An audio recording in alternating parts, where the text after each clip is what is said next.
Hello, everyone, and welcome to the Jace Sits podcast for 91.3 FM RSU Radio. I'm your host, Jace Bain, and what a fun episode we have today as we discuss America's first influencer, Will Rogers, radio personality, silent film star, and Oklahoma boy who took Hollywood by storm in the early 1930s. We're going to get into it all. I sit down with the Will Rogers Memorial Museum out of Claremore, Oklahoma, and we talk about the social commentary, the iconic quotes that defined a generation, and the tragic plane crash that took Will Rogers away far too soon. Coming your way now on the Jace Sits podcast. The best seat in the house is wherever you hear Jace Sits. Hello, everyone. Welcome back to the program. This is Jace Bain for Jace Sits on 91.3 FM RSU Radio. And for the very first time in the podcast history, we are joined by in-studio guest Tad Jones, the executive director of the Will Rogers Museum in Claremore, Oklahoma. Hello, Tad. Hey, Jace. It's great to be here. Thanks for having me on. So the museum itself is located on land that Will Rogers himself purchased. Could you tell us about the significance of this location? You bet. Will and Betty got married, and they were looking for some place to maybe retire at. And so they were looking at some property in Claremore. Of course, Will had family from Oologah, and his dad moved to Claremore, and they had family in Chelsea. And so they were looking around and found this beautiful piece of property on a hill overlooking Claremore.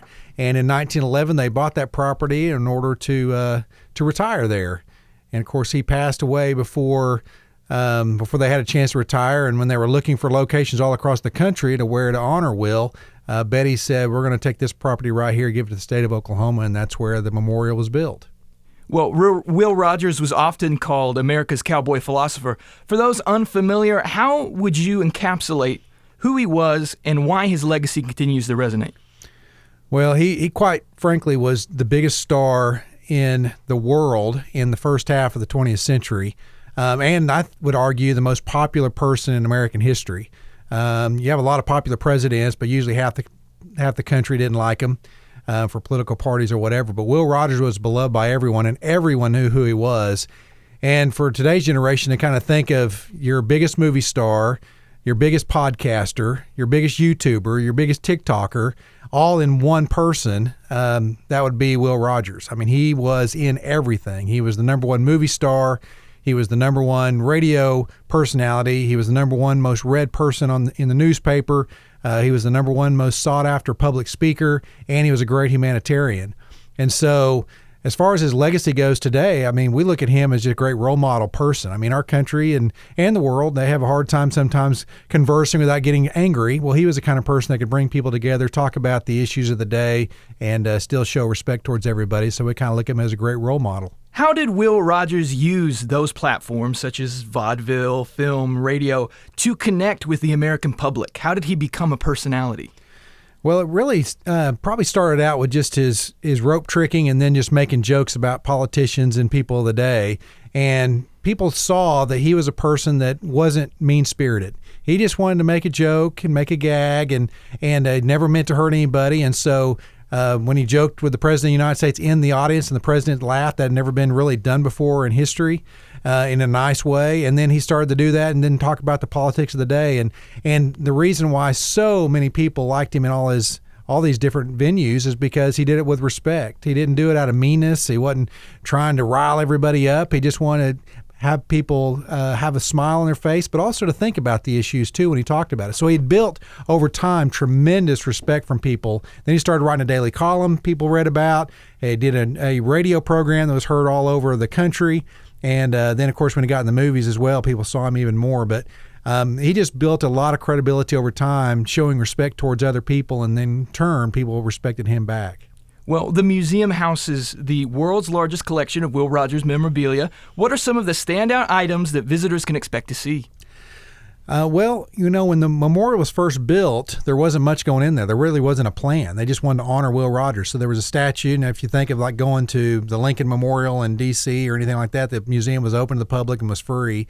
But the family saw how big the crowds were. There were huge crowds. So they donate a lot of memorabilia. A lot of people love his saddles. We have a bunch of saddles that he collected and were given to him from all over the world.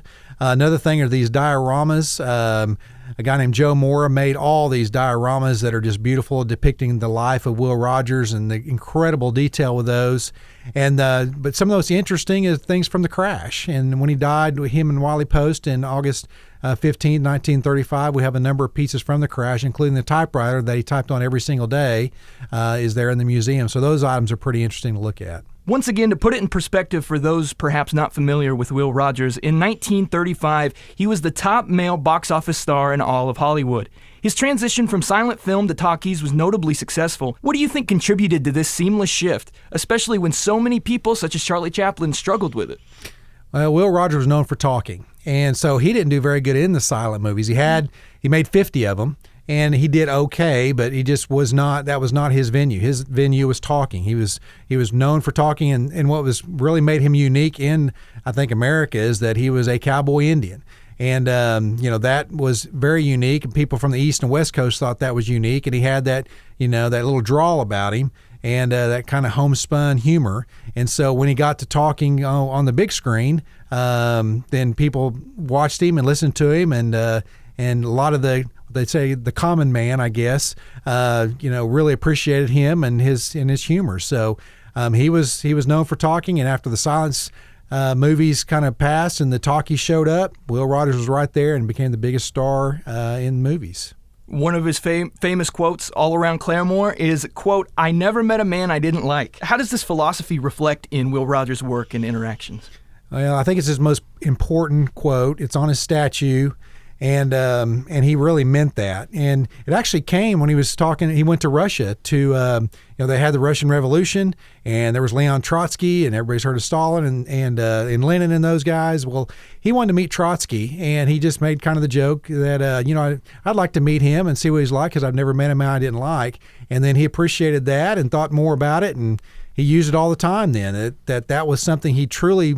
When he saw people, he tried to see the good in them. And that was the first thing he always did. Again, that's a great thing for us to look at. Let's look at the good in people instead of just always the negative. And so that philosophy of never met a man he didn't like made him friends with everybody. That's why they said he was friends with kings and the common man, because everybody knew that he would show them respect and he liked them. And that was true with his life. Could we talk for a minute about the bacon, beans, and limousines speech during the Great Depression? Yeah, that was very interesting because the President of the United States wanted to give a speech. We're in the Great Depression. A lot of people were suffering. The President actually needed an audience to listen to him. And so imagine doing this today. The President needs an audience, so he's going to call, some celebrity up to intro for him. I guess some of them doing political rallies, but the President needed somebody to introduce him essentially and be the person right before him to kind of draw the crowd, and no better person than Will Rogers. And Will joked that, he looked him up and saw that, he was Republican, and he said when I threw out all the Democrats said about him, it's another one of his jokes. I figured it'd be okay for me to do this. And he was very poignant in that speech. It was one of the few times that he did a more serious talk than he did humor. And actually, after his speech and then the president gave his talk, more people requested Will Rogers' speech than they did the President of the United States. And so it was a very important speech. He talked about how people were suffering, and it was the big boys that got him into this. And I think a lot of people appreciate his sincere reflection on how much the country was hurting. Well, we've touched on it now a little bit, but would you almost call Will Rogers one of the first, it's not social media, but a similar kind of personality, an influencer? Oh, absolutely. He was the person that people went to, and he was the number one social influencer of his time. Matter of fact, one of the newspaper men called him the most dangerous person in America, because they said Will Rogers can say something and get people elected and get people beat, and he thought he was very dangerous because he thought him as almost as a joke. He was just a country boy, and here's this country boy with this analysis that can affect political races and things and attitudes all over the country. So yes, he was absolutely influential, and that's why that comment was said about him, because the things when Will Rogers said something, people were listening. Well, absolutely fascinating. And Will's death in a plane crash with Wiley Post in 1935 was a national tragedy. How did the country react, and what does that response tell us about his place in American hearts? Well, the country just went into complete mourning. Again, imagine the biggest star in the world dying tragically. We have something similar when JFK was shot, or when Princess Diana died, but nothing like when Will Rogers did. The whole world had every headline. The whole world was mourning. What are you going to do? The biggest names you can imagine were put on this commission to try to raise money to do something on behalf of Will Rogers. Matter of fact, Congress passed out bills in the House and Senate for $1 million to give to something in honor of Will Rogers. It was actually vetoed by the president, not because the president didn't respect Will, but it was during the Depression, and there was not a plan. They just wanted to do something to honor Will Rogers. So tremendous amount of pain throughout the country, and they decided to build a memorial in Claremore, which they did. And that was, if you look at the size of most museums outside of a presidential museum, the Will Rogers Museum is one of the biggest you'll see for one individual, because he meant so much to the country. And it's been a little bit of a challenge now because, not people know who Will Rogers is after all this time. And it was kind of hurt because the Fox had all his movies, and they refused to go make money. When somebody passes today, the first thing you see is all the movies out to make money or to share it, whoever it is that's passed away. Well, Will Rogers was just the opposite. They did not want to look like they were making money off of Will Rogers, so they didn't show any of his movies for a number of years because of that, out of respect. Wow, that's fascinating, and actually the opposite of what happened to like a Charlie Chaplin or a Buster Keaton, who, is probably remembered, maybe more household names now because they had that. That's so important. Mm-hmm. But again, Will passed away in 1935, reiterating this. That's the same year he was at the top of the Hollywood box office. Would you say the prime of his career, he was extinguished? Yeah, I think he was the absolute most well-known person in the world at that time. And again, hard to imagine how influential he was and how everybody saw him at every single medium. They all knew who he was when he died. So that's what made it that much more tragic. Well, zooming in now to the museum specifically, with 12 galleries, a movie theater, a library, and a children's area, the Will Rogers Memorial Museum offers a comprehensive experience. How do these spaces provide insight into Will Rogers' life and the issues he cared so deeply about?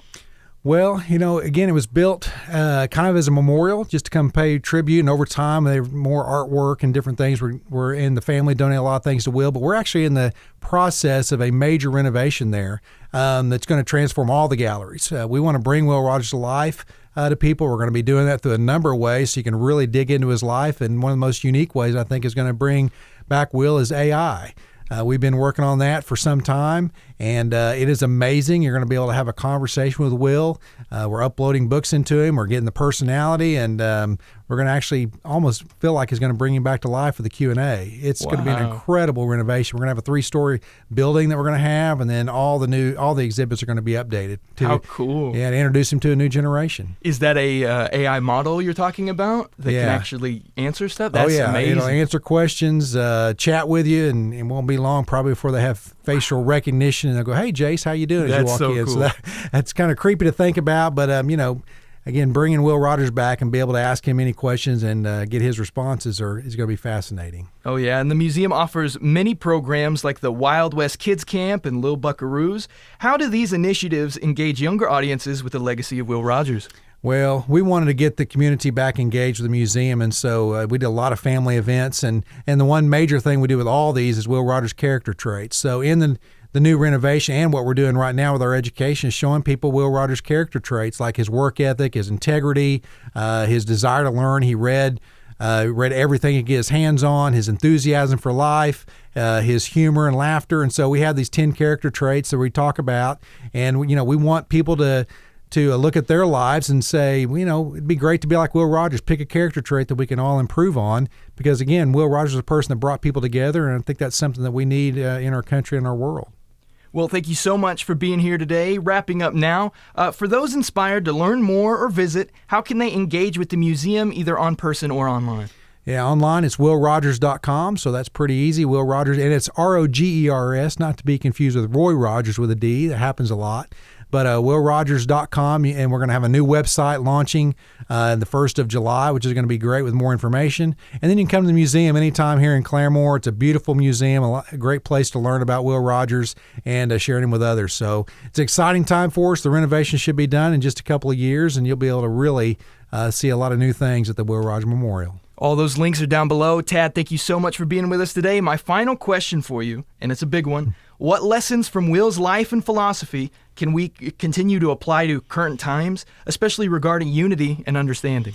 Well, I think his quote, "I never met a man I didn't like," is the thing we should all strive towards. That's seeing the good in people. I mean, there's plenty of bad in the world, always challenges. Everybody's got flaws, but let's look at the good. Even if you disagree with somebody, there's going to be something that you can agree with and you can look at and show that appreciation towards, so we can have conversations, because again, we'll have disagreements here and there, but we should all be friends and be able to like each other and have that charity and conversation with each other, and Will Rogers was one that could do that. Awesome. Thank you again. Thanks, Jace.